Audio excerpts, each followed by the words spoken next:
Hello everyone, welcome back to our channel மாணவன் ஆசிரியர். இந்த விட நம்ம என்னோட பார்க்க போகிறோன்னு பார்த்தீங்கன்னா, தமிழ்நாட்டில் 9, 10, 11, 12ஆம் வகுப்பு அரசு பொதுத் தேர்வு மார்ச் 2025 சட்டன்பு பள்ளி கல்வித்துறை அதிர்ச்சி தகவல் அப்படிங்கிற மாதிரி ஒரு அப்டேட் கிடச்சிருக்கு. ஸோ என்ன அப்டேட்டு அப்படின்னு வந்து பார்த்தீங்கன்னா, நம்ம மாநில அரசு கட்டுப்பாட்டில் வந்து இப்போ வரைக்கும் வந்து பார்த்தீங்கன்னா 10th, 11th, 12th இதில் மெயினாக 10th, 12th மட்டும் தான் பப்ளிக் எக்ஸாமினேஷன் வந்து பார்த்தோன்னா கண்டக்ட் பண்ணி காலேஜ் அட்மிஷனுக்கு வந்து மார்க் எடுத்துக்கிறாங்க. 11th வந்து பார்த்தோன்னா வெறும் பப்ளிக் எக்ஸாமினேஷன் வைக்கிறாங்க. அந்த மார்க் வந்து எதுலையும் எடுத்துக்கிறது இல்லை. இப்போ புதிய கல்விக் கொள்கை அடிப்படையில் வந்து பார்த்தோன்னா எல்லா மாநிலங்கள்லையுமே வந்து பார்த்தோன்னா அமல்படுத்த போகிறாங்க. அதில் மெயினாக 9th, 10th, 11th, 12th 3 வகுப்புகளுக்குமே வந்து பார்த்தோன்னா பொதுத் தேர்வு நடத்தணும் அப்படின்னு சொல்லி மாநில அரசாங்கங்களுக்கு வந்து பார்த்தீங்கன்னா மத்திய கல்வித்துறை வாரியம் வந்து பரிந்துரை கொடுத்துட்ருக்குறாங்க. இப்போ அதன் அடிப்படையில் வந்து பார்த்தோன்னா நம்ம தமிழ்நாட்டுக்குன்னு சொல்லி மாநில கல்விக் கொள்கை வந்து உருவாக்கியிருக்காங்க. அதில் காலேஜ் அட்மிஷனுக்கு வந்து பார்த்தோன்னா 11th மார்க்கையும் கன்சிடர் பண்ணணும் அப்படிங்கிற மாதிரி ஒரு பரிந்துரை கொடுத்துருக்காங்க. ஸோ இப்படிப்பட்ட சூழ்நிலையில் வந்து பார்த்தோன்னா 9th வந்து பார்த்தோன்னா பொது தேர்வு நடத்த போகிறதா சொல்லியிருக்காங்க புதிய கல்விக் கொள்கை அடிப்படையில். அதன் அடிப்படையில் வந்து பார்த்தோன்னா இப்போ பரிந்துரை கொடுத்துருக்காங்க.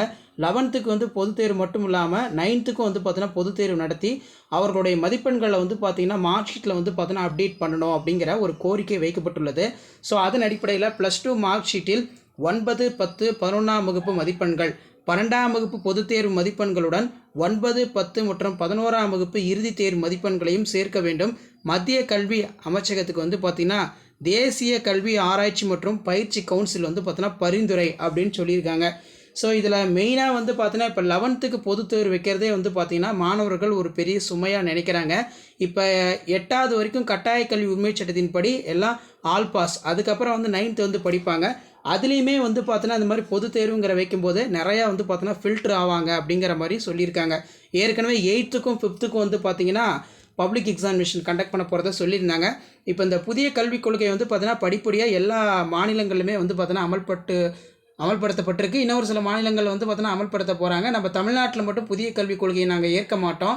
இதில் ஒரு சில டிமெரிட்ஸ் எல்லாமே வந்து பார்த்தீங்கன்னா நம்ம தமிழக அரசு வந்து சொல்லியிருந்தாங்க. அதனால் தமிழ்நாட்டுக்குன்னு சொல்லி மாநில கல்விக் கொள்கையை வந்து வச்சுருக்காங்க. அதனால் அந்த மாநில கல்விக் கொள்கையிலுமே 11th பொதுத் தேர்வை நடத்தி அந்த மதிப்பெண்களை வந்து கல்லூரி மாணவர்கள் சேர்க்கைக்கு பயன்படுத்தி கொள்ள வேண்டும் அப்படிங்கிற பரிந்துரை கொடுக்கப்பட்டுள்ளது. இப்படிப்பட்ட சூழ்நிலையில் வந்து பார்த்திங்கன்னா தேசிய கல்வி ஆராய்ச்சி பயிற்சி கவுன்சில் என்ன பரிந்துரை கொடுத்துருக்காங்கன்னா +2 மார்க் ஷீட்டில் 9th, 10th, 11th இந்த மாணவர்களுடைய மதிப்பெண்களை வந்து பார்த்தீங்கன்னா சேர்க்கப்பட வேண்டும் அப்படிங்கிற மாதிரி சொல்லியிருக்காங்க. இது பொறுத்த வரைக்கும் ஸ்டேட் போர்டுக்கும் இப்படி பின்பற்றலாம், சென்ட்ரல் போர்டுக்கும் பின்பற்றலாம். அதே மாதிரி சிபிஎஸ்சின்னு சொல்கிறோம் பார்த்தீங்களா, அதுக்கெல்லாம். ஸோ தொடர்ந்து வந்து ஆலோசனை கூட்டம் வந்து பார்த்தோன்னா நடந்துகிட்ருக்கு. விரைவில் இது தொடர்பான அறிவிப்பு வெளியாகும்னு சொல்லியிருக்காங்க. இப்போ வரைக்கும் வந்து பார்த்தோன்னா நம்ம மாநில கல்வி பாடத்திட்டத்தில் 10th, 11th, 12th பொது தேர்வு இன்னமும் வந்து பார்த்தோன்னா அறிவிக்கப்படவில்லை.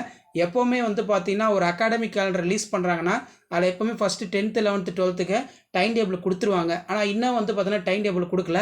ஸோ இப்படி இருக்கிறதுனால வந்து பார்த்தோன்னா 9th இந்த வருஷம் பொது தேர்வு நடத்தப்படுமா அப்படிங்கிற மாதிரி ஒரு கேள்விக்குறி எழுந்திருக்கு.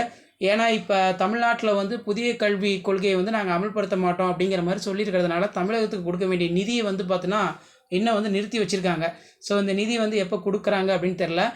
அந்த புதிய கல்வி கொள்கை பொறுத்த வரைக்கும் எல்லா மாநிலங்களுமே வந்து பார்த்தோன்னா கட்டாயம் அமல்படுத்தப்பட வேண்டும் அப்படின்னு சொல்லி மத்திய கல்வி வாரியம் சொல்லும் பட்சத்தில் கண்டிப்பாக அமல்படுத்துவதற்கான வாய்ப்புகள் இருக்குது அப்படிங்கிற மாதிரி ஊடகத்தலங்களில் தகவலும் வெளியாக இருக்குது. ஸோ இதான் அப்டேட்டு. வீடியோ இம்பார்ட்டன்ட் ஃப்ரெண்டுக்கு ஷேர் பண்ணுங்கள். மாணவன் ஆசிரியர் யூடியூப் சேனல் சப்ஸ்கிரைப் பண்ணி வச்சுக்கோங்க. தேங்க்யூ.